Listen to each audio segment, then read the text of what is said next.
Bonjour à tous, bienvenue. Alors une nouvelle vidéo en réaction, quelques thèmes d'actualité. Je vais prendre trois mails que vous m'avez envoyés et je vais vous dire ce que je pense de la situation qui continue comme chaque année et vous remontrer sur les vidéos que j'ai fait il y a un an, 2 ans, si vous les avez en tête, ce que j'avais dit arrive. Voilà, il n'y a pas de surprise. Alors, trois mails que vous m'avez envoyés, une publication de la FDSEA de Vendée à côté de chez moi.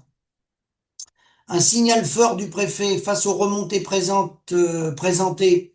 Le préfet a indiqué qu'il partageait la volonté de création de stockage d'eau hivernale, y compris en zone de répartition des eaux ZRE. Il a encouragé à monter et déposer des dossiers de demande, notamment via le projet irrigation de stockage de l'eau de la Chambre d'agriculture de Vendée, qui permet un échange préalable entre porteurs de projets et l'administration. Une agriculture en situation critique. Cette rencontre a également permis d'alerter le préfet sur la situation extrêmement compliquée que traversent actuellement les agriculteurs, l'ensemble des filières de l'élevage aux grandes cultures. Pour surmonter le cap difficile, nos agriculteurs ont impérativement besoin d'un accompagnement solide et réactif. La FDSEA de Vendée reste pleinement mobilisée au service des agriculteurs qui ont besoin pour que l'activité de nos exploitations puisse perdurer. Donc il y a le fils à Luc Guyot, entre autres. Donc il réclame des réserves d'eau. Il dit l'eau et cool, l'hiver, on faut la stocker, il faut stocker beaucoup, beaucoup, beaucoup. Donc aucun projet, aucune stratégie. Hein, on balance des millions d'euros pour faire du stockage sans que ça soit appréhendé. Oui, il y en a besoin à des endroits, mais il faut que ça soit réfléchi. Comme d'habitude, hein, toujours. Alors, vous verrez ce que je vous dis. Là, il parle de la sécheresse des réserves d'eau, FDSEA de Vendée. J'ai une publication de la Confédération paysanne de l'Aveyron qui dit avec les feux, ils ont pas tort, avec les incendies qu'il y a et tout, faut relancer l'élevage dans certaines zones. Le pastoralisme en France fait face à de nombreuses difficultés. La première, le plus gros cheptel pastoral, le vin de boucherie, subit la baisse continuelle à la consommation de viande bovine qui représente moins de 4% de la consommation de viande des Français. L'impact du changement climatique sur les ressources en herbe, la concurrence par activité plus rentable ou attractive pour l'usage du foncier, tourisme, chasse, exploitation forestière et autres activités agricoles et son émiettement. La baisse de la PAC qui a trahi de plus en plus l'agriculture paysanne et l'agroécologie, la prédation par le loup sur les troupeaux, etc. L'image du pastoralisme au sein de la société.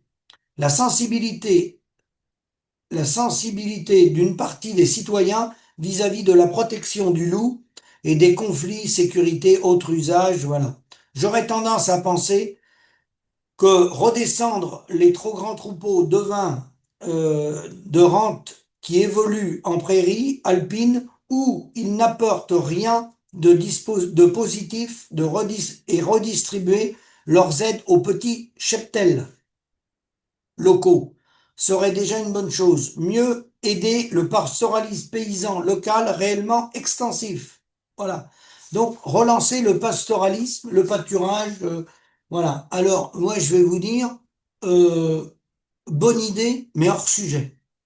Je vais vous dire hors sujet, là. Le courrier de la conf. Je vais vous dire pourquoi il est hors sujet. Voilà. Alors, pendant qu'on fait tout ça, je vais en parler. Ça continue de se regrouper au niveau des grandes moyennes surfaces. Et Lactalis est en passe de mettre la main sur une nouvelle usine de fromage au Québec qu'on connaît bien.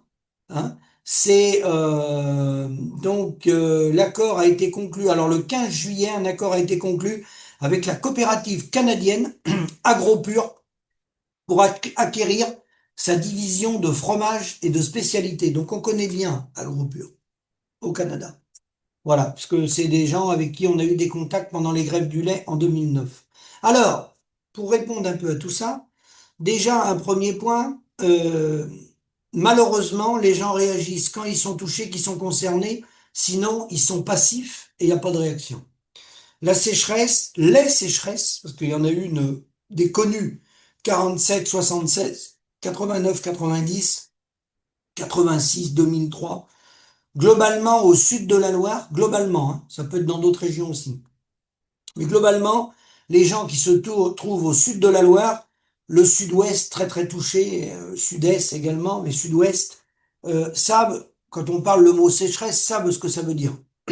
Savent ce que c'est d'ouvrir des tas d'ensilage pour nourrir les animaux à partir du 1er juin. Ça, faut l'avoir vécu pour pouvoir en parler. Donc, les régions qui connaissent pas habituellement cette sécheresse tombent des nues et sont surpris. Donc, on n'est pas tous au même degré. Il y en a qui font simplement que de commencer à comprendre, et il y en a d'autres, il y a longtemps qu'ils ont compris. On est dans le stade, je sais que j'ignore, hein, non, j'ignore que j'ignore, je sais que j'ignore, et ensuite, je savais que j'ignorais. Mais pour franchir toutes ces étapes-là, faut déjà avoir quelques secousses. Donc, pour répondre aux pastoralistes, remettre des moutons, faire pâturer, bien sûr qu'il faut ramener des animaux sur tous les territoires pour l'équilibre. Mais avant de parler de ramener des animaux, moi, interdiction de ramener des animaux. Moi, je suis contre. C'est pour ça que ce qu'a mis la conf, là, euh, en tête de l'article, d'abord, des prix. Rémunérer les gens. Ramener des moutons, moi, pour moi, c'est niette. D'abord, on rémunère les paysans. Après, on discute.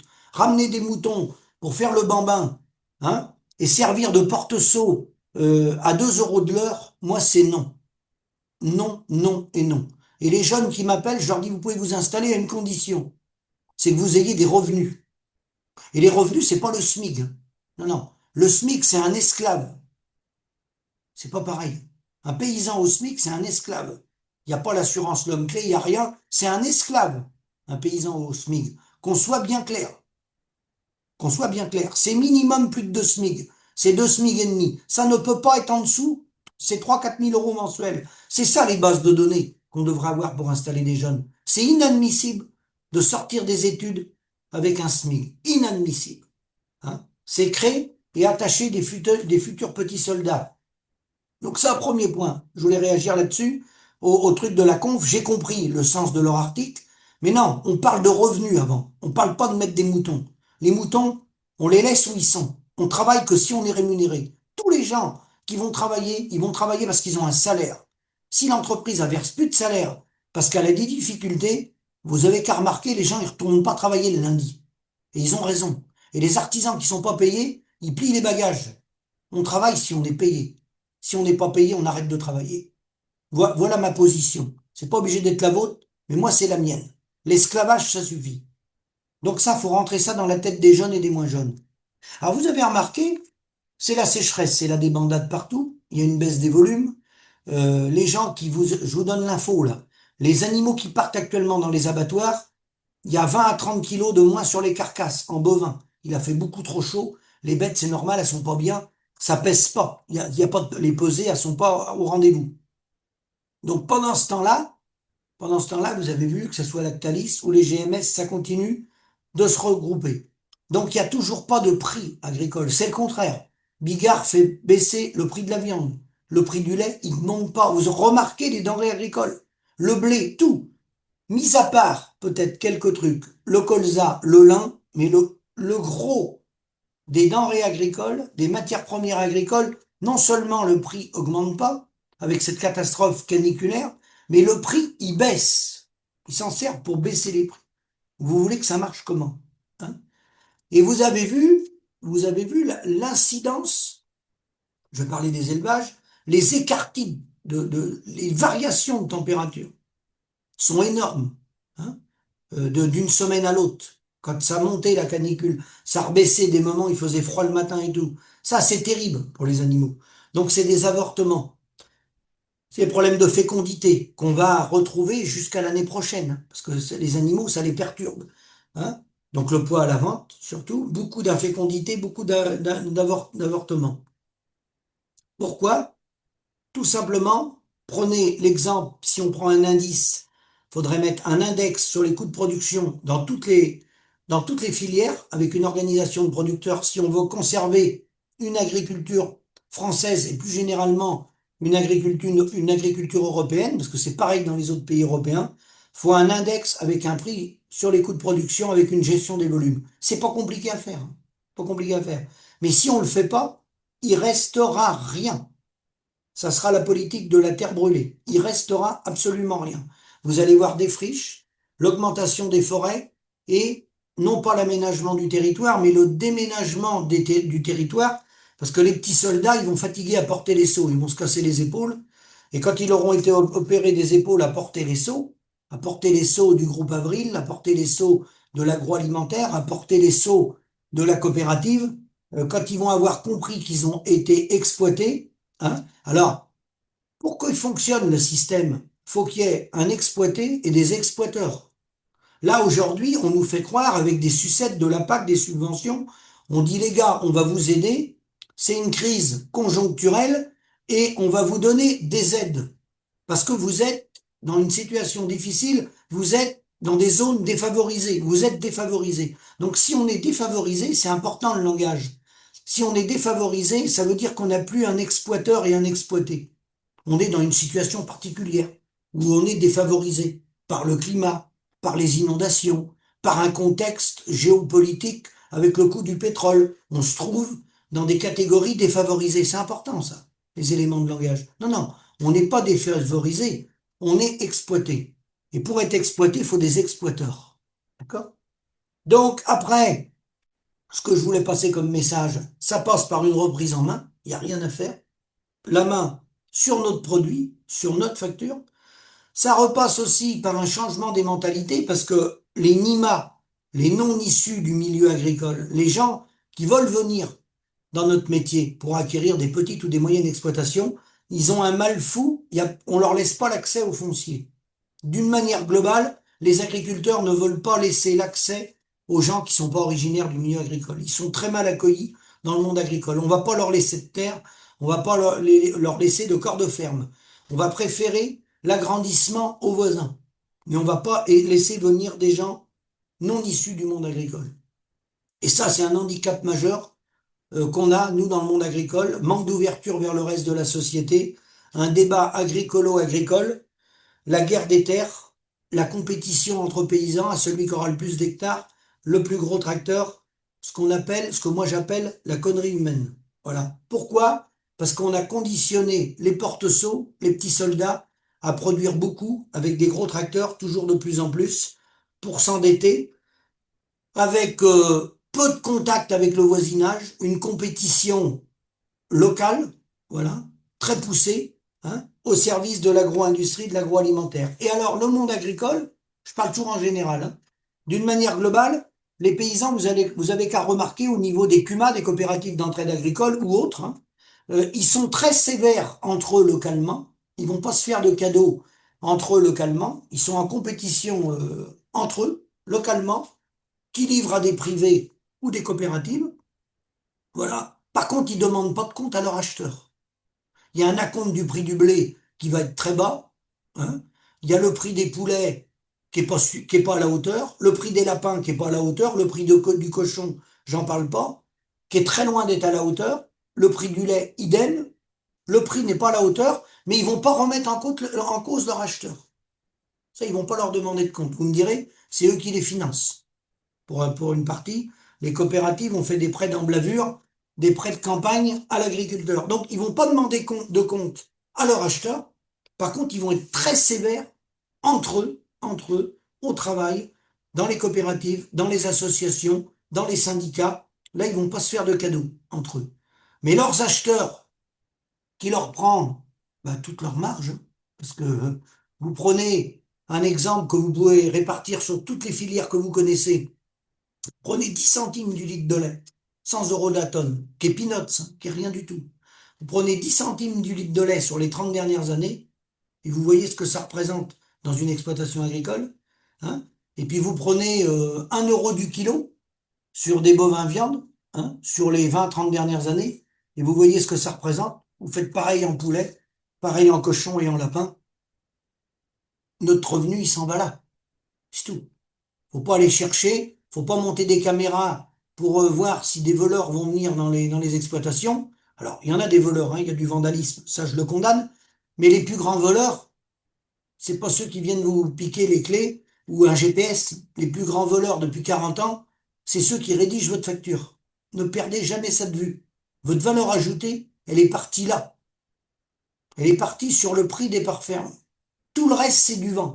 Tout le reste, c'est pour faire diversion. Et puis vous emmener en compétition vers les marchés mondiaux. C'est l'idée, d'ailleurs, du groupe Avril, qui n'est pas hostile à ce que l'Ukraine rentre dans l'Union européenne, pour faire un pôle plus gros européen sur les céréales et essayer de faire baisser le prix moyen des parfermes, des blés, des tournesols et des huiles pour aller essayer de conquérir des marchés mondiaux. C'est toujours ça, toujours ça. Ils sont toujours dans cette stratégie-là de faire un grand pôle européen et demain de faire un in vivo européen, une grosse coopérative européenne. Alors vous avez vu toutes les économies d'échelle à mesure qu'on a regroupé nos coopératives. Les accords de collecte en production laitière, les accords de collecte en céréales, parce qu'ils font des accords de collecte en céréales. Vous en avez vu les dividendes, vous? Jamais. Plus vous allez dans le mot compétition, plus vous allez sur les marchés mondiaux, moins vous serez payé. Plus vous allez avaler d'hectares, plus vous allez robotiser, plus vous allez concentrer un volume de production sur la tête de quelques personnes, avec un endettement tellement important que, au bout du bout, les coopératives vont s'appuyer sur la BPI, hein, la Banque publique d'investissement, pour maintenir les petits soldats dans des gros outils. Voilà, ça va aller jusque-là. Voilà, hein, la connerie. Et puis le paysan, bah, lui, il va faire des millions d'euros de chiffre d'affaires pour essayer de prélever 1 000 euros. Voilà. Donc, voilà jusqu'où on va dans la connerie. C'est pour ça que je vais terminer ma vidéo. Tout ça, on le sait, que c'est un problème de prix et de rémunération, mais pour moi, les deux mots les plus importants, qui concernent les jeunes, les moins jeunes et nous-mêmes, ce qui nous a conditionnés, qui nous a amenés là, il y a deux mots centrales qui commencent à être repris par des politiques pour d'autres secteurs d'activité, hein, pour la France en général, hein, comment on peut réindustrialiser notre pays et comment on peut remonter notre pays d'un cran, arrêter qu'on s'effondre d'année en année et qu'on va devenir les derniers de la classe en tout, au niveau du bac, au niveau de l'enseignement, voilà, au niveau de l'enseignement général et tout. En tout, on recule. Eh ben, les deux mots-clés, c'est l'éducation et la formation. Et là, ces deux mots-clés-là, ils sont bien les deux mots-clés du monde agricole. L'éducation qu'on a reçue, hein, et puis la formation qu'on n'a pas eue et qu'on n'a toujours pas. Parce que les formations agricoles, elles sont catastrophiques. En 2026, je dis bien catastrophiques. Quand on voit les études d'installation, catastrophiques. Donc, tant qu'on part avec des mauvaises fondations, si les fondations sont pas bonnes, la maison ne peut pas tenir debout. Voilà.